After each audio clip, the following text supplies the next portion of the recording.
Hello everyone, welcome to Gyanalaya. तो आइए आज हम ज्ञानालय के माध्यम से डिस्कस करते हैं एक और बहुत इम्पॉर्टेंट अपडेट जो कि सेंट्रल गवर्नमेंट वाला, जो आप कह सकते हो सेंट्रल गवर्नमेंट की जो बैठक हुई थी, सेंट्रल गवर्नमेंट ने जो सेंट्रल गवर्नमेंट द्वारा जो डिसीजन लिया जा रहा है उस पे जो कि है एक बहुत इम्पॉर्टेंट, आप कह सकते हो कि रिलीफ, एक साई ऑफ रिलीफ प्रोवाइड किया जा रहा है लोगों को। जहाँ पे नेशनल पेंशन स्कीम चल रही थी, उस नेशनल पेंशन स्कीम को रिप्लेस करते हुए कैसे 2025 से जो कि है ये यूनिफाइड जो पेंशन स्कीम है, इस यूनिफाइड पेंशन स्कीम को जो कि लागू किया जा रहा है। तो आइए आज के हमारे इस वीडियो में ज्ञानालय के माध्यम से हम डिस्कस करते हैं 4 सबसे इंपॉर्टेंट फीचर्स जो ये यूनिफाइड पेंशन स्कीम के फॉलो होने हैं 2025 से, 1 अप्रैल 2025 से जो फॉलो होने हैं उनके बारे में। तो ये जो 4 आप कह सकते हो जो सबसे बेसिक एंड क्रूशियल पॉइंट्स हैं, देखिए कोई ड्राफ्ट तो अभी रेडी नहीं हुआ है इसका, लेकिन जो भी हमें रिसोर्सेज से, आप कह सकते हो सोर्सेज के माध्यम से पता चले, उसमें से 4 कुछ ऐसे इंपॉर्टेंट पॉइंट्स हैं जो कि बहुत ज़रूरी है हर गवर्नमेंट एम्प्लॉय के लिए जानना, क्योंकि सेंट्रल गवर्नमेंट ने इन 4 पॉइंट्स पे डिसीजन ले लिया है और इन 4 पॉइंट्स के बेसिस पे जो बेनिफिट है वो ना सिर्फ गवर्नमेंट एम्प्लॉयज को मिलेगा बट देन उनकी फैमिलीज को भी मिलेगा in the form of pension. तो आइए डिस्कस करते हैं कि नेशनल पेंशन स्कीम को हटाते हुए जो यूनिफाइड पेंशन स्कीम आ रही है और उनके अंदर जो 4 बेनिफिट्स हैं वो क्या है। तो उम्मीद करूंगी आप सब मेरे साथ अंत तक बने रहेंगे। आइए हम अपना वीडियो शुरू करते हैं।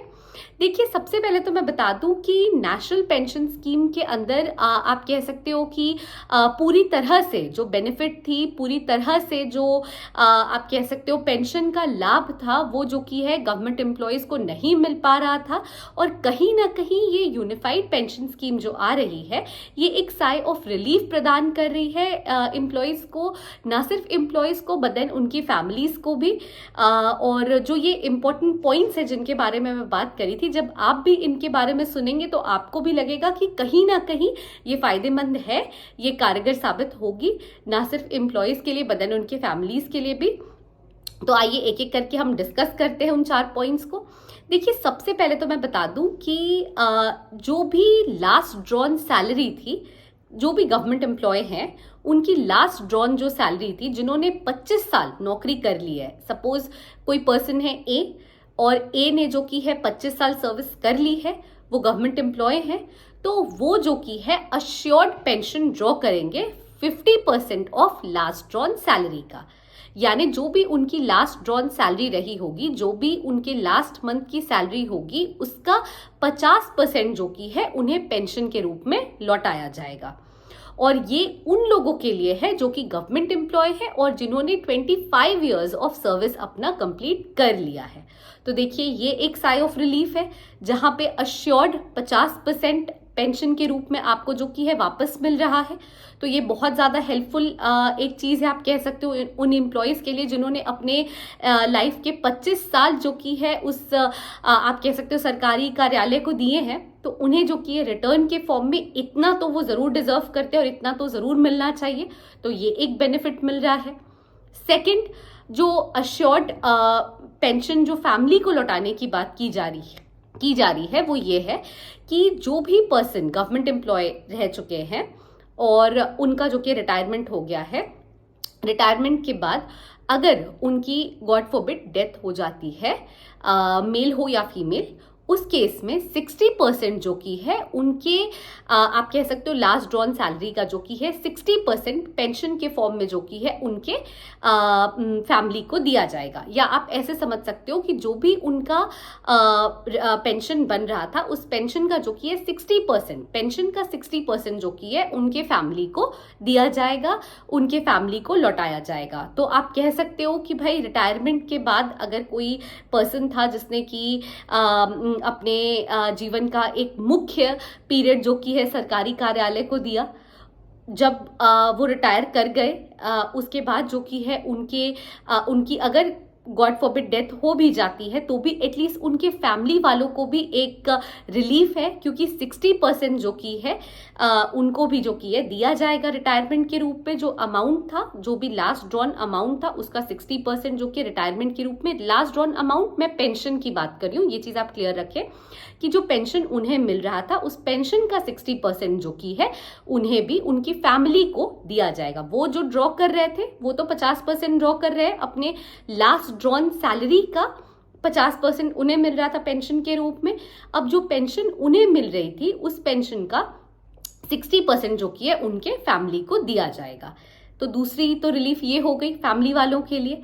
अब देखिए तीसरी रिलीफ की बात करते हैं, जहां पे कोई एम्प्लॉय है, गवर्नमेंट एम्प्लॉय है, जिन्होंने 10 साल मिनिमम 10 इयर्स जो की है as a government employ work कर लिया है। उसके बाद अगर वो जो की है मतलब आप कहो वॉलंटरी रिटायरमेंट ले लेते हैं, जॉब छोड़ते हैं, जो भी वजह रही हो, तो मिनिमम 10 इयर्स अगर किसी भी पर्सन ने एज अ गवर्नमेंट एम्प्लॉय काम किया है तो उनको जो अमाउंट दिया जाएगा पेंशन के रूप में वो कम से कम 10,000 होगा ही होगा। अगर 10,000 से, देखिए ये एक प्रोपोर्शनेट आप कह सकते हो फिगर है, प्रोपोर्शनेट कैलकुलेशन है जो कि सरकार करेगी। अगर जो कि है कोई पर्सन है ए जिसने 10 साल सर्विस कर ली है, गवर्नमेंट सर्विस में थे, कोई पर्सन ए जो 10 साल गवर्नमेंट सर्विस में थे, अगर 10 साल के बाद जो की है उन्हें रिटायरमेंट का अमाउंट लेना है, रिटायरमेंट का अमाउंट वो क्लेम कर रहे हैं, तो 10,000 मिनिमम पर मंथ जो की है उन्हें रिटायरमेंट का अमाउंट मिलेगा ही मिलेगा। अगर प्रोपोर्शनेट कैलकुलेशंस के हिसाब से ये 10,000 से ऊपर अगर आता है तब तो जो भी 12,000 13,000 आ रहा होगा वो उन्हें वो अमाउंट मिलेगा, पर मिनिमम ऑफ 10,000 मिलना ही मिलना है। तो ये तीसरी बेनिफिट है कि कम से कम 10,000 की सुविधा आपके पास, आपके हाथ में है। आपको किसी और के आगे कभी भी झुकने की या हाथ फैलाने की जरूरत नहीं पड़ेगी। ये भी जो कि है एक बेनिफिट में आप काउंट कर सकते हैं। और चौथी बेनिफिट जो कि आप कह सकते हो नेशनल पेंशन स्कीम में मिसिंग थी, वो ये थी कि देखिए डीए का कोई बेनिफिट जो अमाउंट ऑफ आप कह सकते हो पेंशन में देना चाहिए था वो नहीं दिया जा रहा था। डीए का बेनिफिट हो, इन्फ्लेशन जो महंगाई के कारण अगर डीए बढ़ रहा है उसका कोई बेनिफिट जो की है जो रिटायर्ड पर्सन्स थे उनके पेंशन के रूप में उन्हें नहीं दिया जा रहा था नेशनल पेंशन स्कीम के अंदर।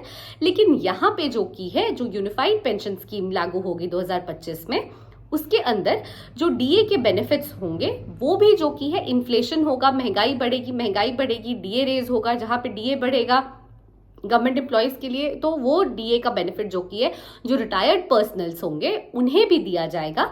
और अमाउंट ऐसा नहीं है कि सपोज जैसे 10,000 या 25,000, सपोज 25,000 जो की है अगर आपको मिल रहा था तो वो 25,000 का 25,000 ही आपको शुरू से लेके अंत तक मिलेगा नेशनल पेंशन स्कीम के अंदर, ये पॉलिसी थी। लेकिन यूनिफाइड पेंशन स्कीम में ये पॉलिसी नहीं रहेगी। अगर आपको 25,000 मिल रहा था तो 25,000 तो मिलेगा। अगर इस पे डीए के बेनिफिट्स ऐड किए जा रहे हैं, डीए बढ़ रहा है, डीए के बेनिफिट्स अगर ऐड हो रहे हैं तो वो डीए के बेनिफिट्स भी इसमें ऐड होंगे इन 25,000 में, और वो जोड़कर आपको आपका पेंशन दिया जाएगा। तो देखिए ये 4 मेन बेनिफिट्स थे जो कि बहुत इंपॉर्टेंट थे जानना हम सभी लोगों के लिए। ये काफी ज्यादा बेनिफिशियल है ना सिर्फ गवर्नमेंट एम्प्लॉयज के लिए बट देन उनकी फैमिलीज के लिए भी। तो आई होप कि आपको ये हमारा वीडियो पसंद आया होगा, जिसमें जो मेन क्रूशियल 4 पॉइंट्स है उस पर हमने डिस्कशन की है, उस पर हमने चर्चा की है। Thank you so much for staying tuned till the end. Please do like, share and subscribe our channel and please stay tuned to Gyanalaya. Thank you.